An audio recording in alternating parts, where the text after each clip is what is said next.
Welcome to Angono City, guys. Ganda ng lugar dito. Grabe, oh.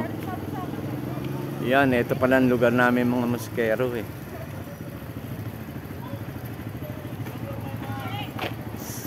Skylight Cafe. Ganda ng lugar, oh, guys. Overlooking.